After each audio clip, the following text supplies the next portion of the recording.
안녕하세요. 2025년 12월 8일 월요일입니다. 보내주신 자료들을 바탕으로 오늘의 경제 상황 아주 깊이 있게 들여다보는 시간입니다. 네, 안녕하세요.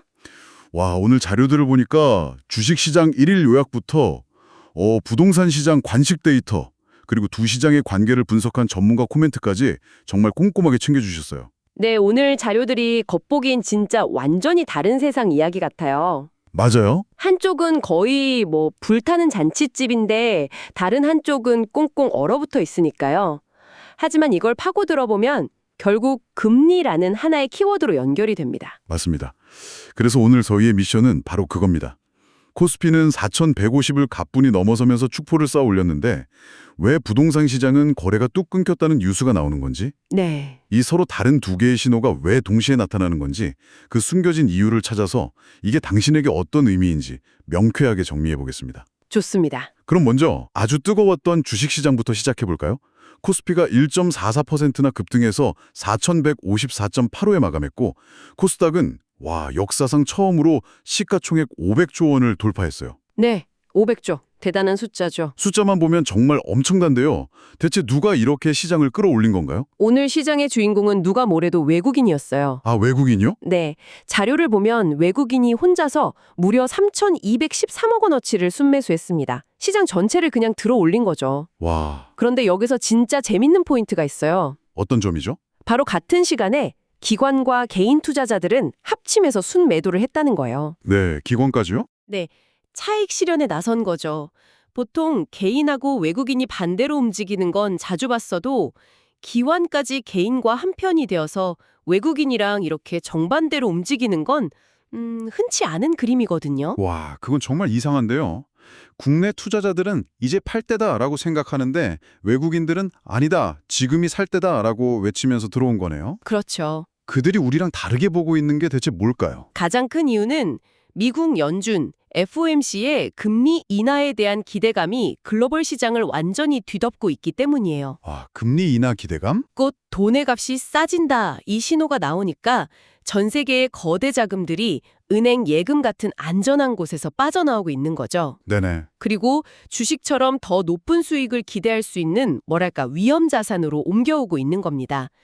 그 돈의 상당 부분이 한국 시장으로 밀려 들어온 거고요. 아, 그러니까 글로벌 유동성의 거대한 물줄기가 이제 반향을 틀고 있다는 신호를 외국인들이 먼저 포착하고 베팅에 나선 거군요. 정확합니다. 그럼 그 똑똑한 돈들은 구체적으로 어떤 종목들을 쇼핑했나요? 그 돈의 흐름을 따라가 보면 시장의 속내가 환히 보여요. 자료에 나온 것처럼 자금은 주로 반도체, 2차 전지, AI, 바이오. 아, 성장주들이네요. 네, 딱 미래 성장주 섹터에 집중됐어요. 오늘 코스닥이 500조라는 기념비를 세운 것도 에코프로 그룹주나 일부 바이오 기업, 그리고 소부장 종목들이 힘을 보탰기 때문이고요. 잠시만요. 소부장이라고 하시면 소재, 부품, 장비를 말씀하시는 거죠? 네, 맞습니다. 소재, 부품, 장비 아주 중요하죠. 이쪽도 오늘 강했군요. 네. 이들은 반도체나 2차 전지 같은 핵심 산업의 허리를 담당하는 기업들이잖아요. 그렇죠. 오늘 같은 날은 삼성전자나 에코프로 같은 대표 성수뿐만 아니라 그 아래를 든든하게 받치는 생태계 전체의 돈이 돌고 있다는 긍정적인 신호로 읽히기도 해요. 반대로 전통적인 은행주나 에너지 관련 대형주들은 좀 소외됐고요. 확실히 시장 안에서도 가는 종목만 가는 뚜렷한 차별화가 나타났네요. 네, 그렇습니다. 그런데 주식시장은 미래의 금리 인하라는 기대감만으로 이렇게 뜨거운데 사실 그 기대감은 부동산 시장에도 똑같이 적용되어야 하는 거 아닌가요? 바로 그 지점입니다. 네. 근데 보내주신 부동산 자료는 분위기가 완전히 극과 극이네요. 헤드라인부터가 거래 절벽이라니. 정확히 그게 오늘 이야기의 핵심입니다. 그게 바로 부동산 시장의 역설이죠. 데이터를 보면 11월 서울 아파트 매매 건수가요. 10월보다 72%나 줄었다는 보도가 있어요. 72%요? 네, 말 그대로 거래가 그냥 실종된 겁니다. 그런데 이상하죠? 한국 부동산원의 주간 가격 지표를 보면 전국 매매가는 0.06%, 서울은 0.17% 올랐어요. 아니, 잠깐만요. 그게 어떻게 가능하죠? 상식적으로 물건을 사려는 사람이 없으면 가격이 떨어져야 정상 아닌가요? 그렇죠. 다들 그렇게 생각하죠. 시장에 무슨 마법이라도 일어난 건가요? 네, 마법은 아니고요. 이 현상을 이해하려면 두 가지를 동시에 봐야 해요. 네. 첫째, 거래가 왜 멈췄나? 여전히 대출 금리가 부담스럽고 연말이라 원래 비수기이기도 해요. 계절적 요인도 있군요. 네. 하지만 근본적인 이유는 따로 있습니다. 집을 파려는 사람은 이 가격 밑으로는 절대 안 판다. 버티고 사려는 사람은 조금만 더 기다리면 금매가 나올 거다 하고 기다리는 거죠. 서로의 기대치가 팽팽한 줄다리기를 하는 거군요. 맞습니다. 그러니 거래 자체가 성사가 안 되는 거예요. 알겠습니다. 서로 힘겨루기 하느라 시장이 멈춘 거군요. 그런데 가격은 왜 오르는 거죠? 그게 이해가 안 가는데요. 그게 바로 시장의 극심한 양극화 때문입니다. 양극화요? 잠시만요. 양극화라는 말은 알겠는데 그게 통계를 왜곡할 정도로 심각한가요? 네, 지금 그렇습니다. 예를 들어 강남 아파트 한 채가 신고가를 찍으면 노원구나 금천구에 있는 수백 채의 보합세 아파트 가격 통계를 다 끌어올릴 정도의 힘이 있다는 말씀이신가요? 네, 정확히 그런 상황입니다.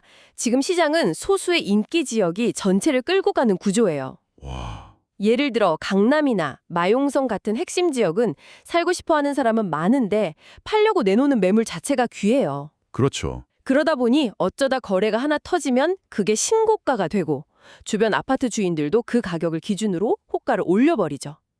반면 수요가 적은 외곽 지역은 가격이 그대로거나 오히려 조금씩 내리고 있고요. 그럼 이건 마치 반 전체 평균 성적은 올랐는데 알고 보니까 전교 1등 한 명이 100점을 맞고 나머지 절반은 50점을 맞은 것과 비슷한 상황이겠네요. 아주 정확한 비유입니다. 평균의 함정에 빠지기 쉽겠어요. 그래서 거래는 없는데 가격은 오르는 역설이 발생한 거군요. 맞습니다. 그래서 지금은 전체 평균 지표보다는 내가 관심 있는 지역의 실제 거래 동향을 훨씬 더 꼼꼼하게 봐야 하는 시기입니다. 성장주 중심으로 부동산 시장은 강남 같은 핵심지 중심으로 양극화가 나타난다는 공통점은 있네요. 네, 그렇죠. 하지만 결국 금리 인하 기대감이라는 똑같은 재료를 보고 있는데 왜 한쪽은 축제를 벌이고 다른 한쪽은 꽁꽁 얼어붙어 있는 걸까요? 이 둘을 가르는 결정적인 차이가 대체 뭐죠? 아주 중요한 질문이에요. 그 차이를 이해하는 게 오늘 분석의 클라이맥스라고 할 수 있습니다. 오, 이론적으로 금리 인하는 돈을 푸는 거니까 주식과 부동산 모두에 좋은 소식이 맞아요. 네, 그렇죠. 하지만 현실에서는 완전히 다르게 작동하고 있죠. 주식시장은 금리가 낮아지면 기업들은 더 싼 이자로 돈을 빌려 투자할 수 있고 투자자들 입장에서는 은행 예금보다 주식이 훨씬 매력적으로 보이게 돼요. 네, 그렇죠. 그래서 금리 인하 기대감은 주식시장에 거의 즉각적인 호재로 작용합니다. 오늘 시장이 그걸 그대로 보여줬죠. 네, 정말 즉각적이고 뜨거운 반응이었죠. 그런데 부동산은 왜 아닌가요? 부동산은 다릅니다. 금리가 인하될 거라는 기대는 똑같이 있지만 막상 집을 사려고 하면 넘어야 할 아주 거대한 현실의 벽이 있거든요. 현실의 벽이요? 네, 바로 한국의 강력한 가계부채 규제, 특히 DSR입니다. DSR. 네, DSR은 연소득 대비 갚아야 할 모든 대출의 원리금 비율을 제한하는 제도잖아요. 그렇죠. 즉, 앞으로 대출이자가 싸질 거라는 희망은 있지만 정작 내 소득에 맞춰 빌릴 수 있는 대출의 총량이 꽉 묶여 있으니 실제로 돈을 빌려서 집을 사기가 너무 어려운 겁니다. 이 DSR이라는 규제가 두 시장의 흐름이 함께 가는 것을 막는 결정적인 브레이크 역할을 하고 있는 거죠. 그러니까 DSR이라는 게 일종의 속도 제한 장치 같은 거군요. 네, 맞습니다. 글로벌 유동성이라는 고속도로에 진입해서 신나게 속도를 내고 싶은데 부동산이라는 차에만 유독 시속 80km 리미터가 걸려있는 셈이네요. 딱 맞는 비유입니다. 주식이라는 차에는 그 리미터가 없고요. 이제 두 시장의 엇갈린 모습이 선명하게 이해가 됩니다. 네. 자, 그럼 이 모든 분석을 바탕으로 가장 실용적인 결론을 내려보죠. 이 복잡한 상황이 당신에게는 어떤 의미가 있을지 보내주신 자료들을 종합해서 투자자 유형별로 정리해보면 어떨까요? 좋습니다. 세 가지 유형으로 나눠서 생각해 볼 수 있겠네요. 네, 먼저 단기적인 시각으로 주식시장에 참여하는 투자자라면 지금은 철저히 외국인의 수급과 미국 연준의 발표 일정에 집중해야 합니다. 외국인의 움직임이군요. 네. 오늘처럼 외국인 매수세가 이어진다면 반도체, 배터리 같은 모멘텀을 따라가는 전략이 유효할 수 있어요. 하지만 꼭 기억해야 할 점은 지금의 랠리는 실제 금리 인하가 이뤄진 게 아니라 기대감이라는 안개 위를 달리고 있다는 겁니다. 안개 위를 달린다.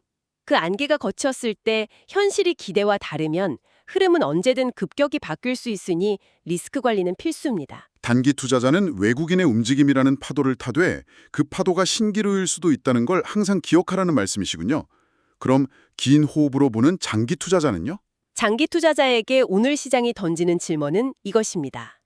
DSR이라는 강력한 내수 브레이크가 걸린 상황에서 수출 중심 성장주의 랠리가 과연 국내 경제 전반의 온기로 이어질 수 있는가? 만약 그렇지 않다고 판단한다면 지금의 랠리가 특정 섹터에 국한된 과열일 수 있다는 점을 염두에 두고 포트폴리오를 점검해야 합니다.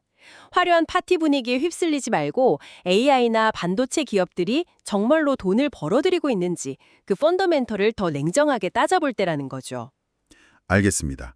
한쪽 엔진만 과열된 비행기가 제대로 날 수 있을지 점검해보라는 의미로 들리네요. 마지막으로 가장 많은 분들이 궁금해하실 텐데 내 집 마련을 고민하는 부동산 실수요자는 어떻게 해야 할까요? 지금처럼 거래가 거의 없는 아주 얇은 시장에서는 성급한 매수는 피하는 것이 좋습니다. 얇은 시장? 네, 이런 시장에서 어쩌다 나오는 신고가 거래는 추세가 아니라 돌발 변수의 가능성이 높아요. 그런 가격을 기준점으로 삼고 추격 매수하는 건 위험할 수 있습니다. 그럼 어떻게 해야 할까요? 대신 지금은 학군이나 교통, 직주 근접성 같은 집의 본질적인 가치에 더 집중하고 앞으로 정부가 DSR 같은 대출 규제나 세제 정책을 어떻게 바꿀지 지켜보면서 장기적인 계획을 세우는 것이 현명합니다. 네. 그리고 매매 시장은 얼어붙었지만 전세 수요는 꾸준해서 인기 지역의 전세값은 계속 오를 수 있다는 점도 염두에 두셔야 하고요. 오늘 보내주신 자료들을 통해 우리는 정말 한 지붕 두 가족 같은 시장의 모습을 봤습니다. 네, 정말 그렇죠. 글로벌 금리 인하 기대감에 환호하며 뜨겁게 달아오르는 주식시장, 그리고 DSR이라는 강력한 규제와 수급 불균형 속에서 길을 잃고 헤매는 부동산 시장. 정말 흥미로운 하루였네요. 마지막으로 당신이 생각해볼 질문을 하나 던져드리고 싶습니다. 네, 어떤 질문이죠? 오늘 주식시장에서는 외국인인 사고 국내 투자자들이 팔았습니다. 부동산 시장에서는 팔려는 사람과 사려는 사람의 기대치가 너무 달라 거래가 멈췄죠? 네. 이 현상들에서 공통적으로 미래에 대한 전망의 차이가 드러납니다. 우리가 던져야 할 궁극적인 질문은 이것일 겁니다. 과연 미래를 더 정확하게 보고 있는 쪽은 누구일까요? 현재의 어려움 너머의 회복을 내다보고 과감히 베팅하는 외국인 투자자일까요? 아니면 눈앞의 위험을 먼저 감지하고 현금화에 나선 국내 투자자일까요? 그 답은 앞으로 시장이 우리에게 보여줄 겁니다.